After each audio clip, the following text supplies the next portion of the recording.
భక్తుడైన మోషే గారు ఆయన భయపడకుండా ప్రార్థన చేశాడు.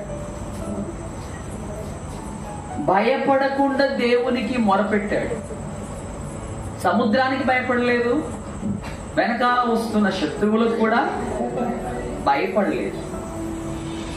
ముందు సముద్రము, వెనక శత్రువులు. మన జీవితంలో వెనక ముందు మనం ముందుకు వెళ్ళలేని శ్రమలు, శోధనలు మన జీవితంలోనికి వస్తాయి. అయితే వెనక నుండి వచ్చే శోధనైనా, ముందు నడవలేకుండా అడ్డగించే శ్రమలకైనా మనం భయపడకూడదు.